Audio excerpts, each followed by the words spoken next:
Boa tarde, galerinha. Tudo bem com vocês? Professora Anaílza com mais uma videoaula, né? Para com vocês aí, ok? Meus amores, hoje nós vamos fazer aí uma revisão para com o conteúdo que nós já estudamos aí nas aulas anteriores. Então, hoje a nossa aula está voltada para uma revisão, beleza? Então, vamos lá. A revisão vai ser relacionada para o que é regionalizar. Para que serve a regionalização, né? Regionalizar para quê? Então, regionalizar é a mesma coisa que o quê? Que organizar, que classificar o espaço, né? Em regiões, certo? A partir da determinada classificação das características regionais do espaço, é possível regionalizá-lo. De que forma, né? De várias formas. Então, para se regionalizar um espaço, é necessário, né? Como nós vimos nas aulas anteriores, né? A regionalização através de alguns critérios. Quais são esses critérios, Naná? São o critério regional, né? Através da natureza, são os critérios socioeconômicos, critérios voltados para com a economia, né? E daí por diante. Beleza? Certinho? Então, regionalizar para quê? Para que nós devemos regionalizar? A regionalização, ela traz por bem compreender e analisar o espaço em que vivemos. Tá? Por isso, né, o porquê do regionalizar. Para nós compreendermos e analisarmos o espaço em que nós vivemos. Então, é importante essa ferramenta para com a regionalização. Por quê? Porque aí será bem assistido o administrativo, né, para com os governos, de estarem aí gerindo, né, sobre o território, estudando o nosso território, tá? Ou qualquer que seja o território ali regionalizado. Por exemplo, o estabelecimento a partir das regiões, né? Estratégias de regionalização, ali feita através de distribuição de recursos e de obras públicas. É uma forma, né, de estar conhecendo a regionalização de um determinado território, de uma determinada localidade. Tá? Temos aí, né, a regionalização para com o plano diretor de Belo Horizonte. Tá? Então, aí, fala nitidamente sobre as zonas de divisão territorial de Belo Horizonte. Beleza?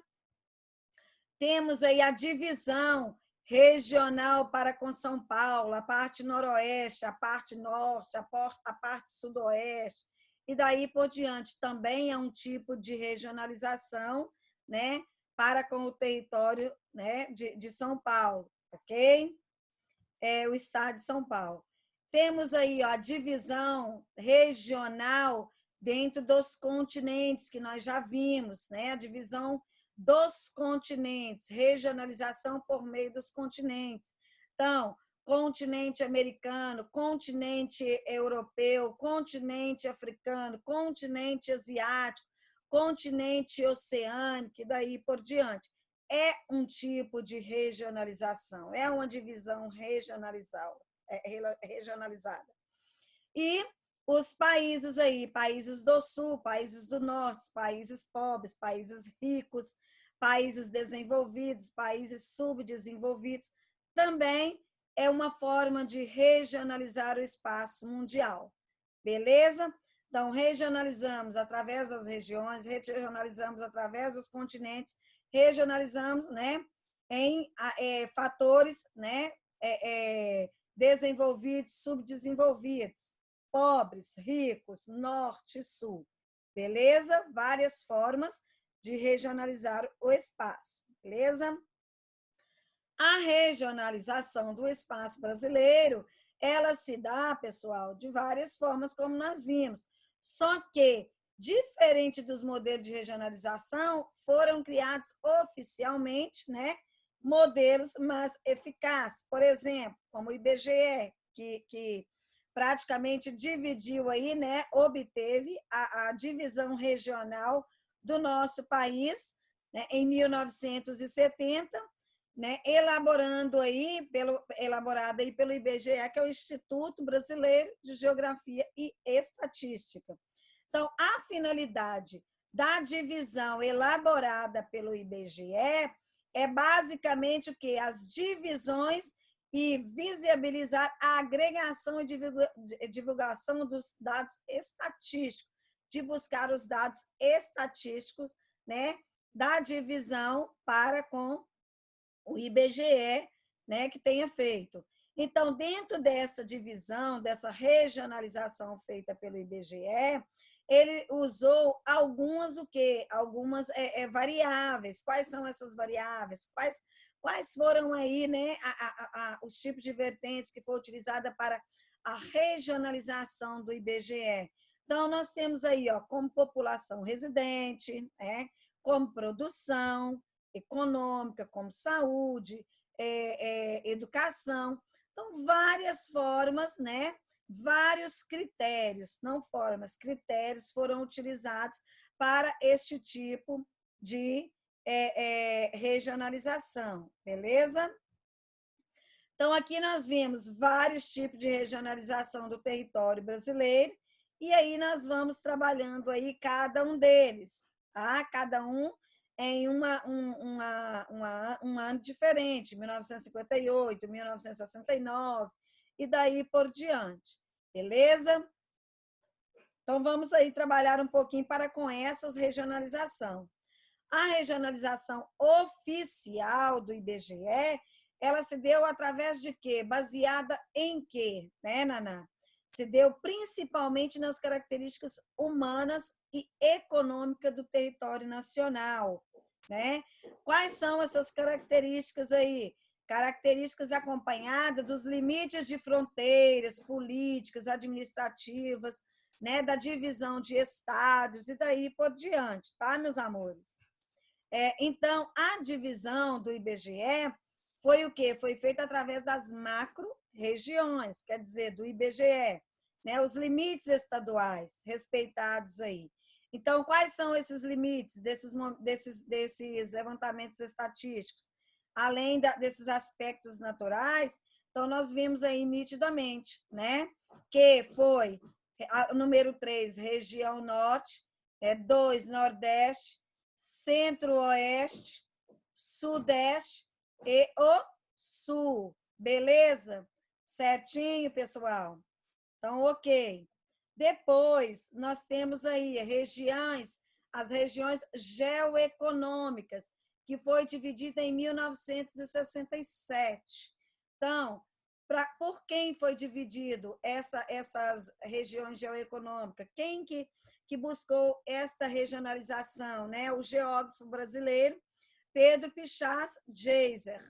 Já havido proposto uma outra divisão, claro, regional do país, entre as 3 regiões, né? Quais são essas 3 regiões? São as geoeconômicas, que são utilizadas aí, a Amazônia, o Centro-Sul e o Nordeste, tá? Buscando uma organização regional que favorecesse a compreensão das relações sociais e políticas do Brasil. Beleza? Associada aos espaços de acordo com a sua semelhança econômica, histórica e cultural. Beleza, meus amores? Então, aqui nós vimos também essa divisão, né? Nas aulas anteriores, não é verdade? Aonde ficou aí a Amazônia, o Nordeste e a região Centro-Sul. Belezura? Certinho? Dentro dessas divisões aí, nós vimos a divisão, né, de Roberto Lobato Correia, que foi em 1989, que respeitava os limites territoriais, considerando a divisão territorial do trabalho. Então, aí nós vimos nitidamente que lá, dentro da divisão, né, das geoeconômicas, não é verdade? Olha aqui, ó, voltando aí, dentro das divisões geoeconômicas, corta-se para o Nordeste um pedaço do Maranhão, né? E o outro pedaço para a parte da Amazônia. aonde Tocantins também fica cortado, fica dividido aí. Já na de Roberto Lobato, então o Maranhão e Tocantins fica totalmente, né, voltado para com o território amazônico, beleza? E aí, por diante, nós temos, né, a divisão de Milton Santos e Marília Laura Silveira, que propõe uma regionalização diferenciada. Uma diferenciação, meus amores, voltada para o quê? Para o meio técnico científico informacional, que são heranças do passado, que divide aí a região da Amazônia, a região do Nordeste, o Centro-Oeste e a região concentrada, que é o que nós vamos estar vendo aí agora. Então, aqui nós vimos, ó, região Amazônia, né, dentro da concepção de Milton Santos. Ele dividiu a região Amazônia, tá? Aonde o Maranhão fica dentro do Nordeste, vocês estão vendo a divisão dele, aonde Tocantins fica dentro do Centro-Oeste, né? E a região concentrada engloba a região Sul e a região Sudeste, beleza? E aí nós vemos as 4 sub-regiões que nós acabamos de falar. Então, meus amores, essa daí foi a nossa aula de hoje, voltada para com a divisão regional do espaço brasileiro, tá? Aonde nós já havíamos aí estudado, só estamos relembrando, beleza? E espero que vocês tenham aí relembrado para com esta videoaula e aí façam as nossas atividades top, beleza? Tenham uma boa tarde, fiquem em casa, fiquem com Deus e beijos para todos vocês, ok? Certinho?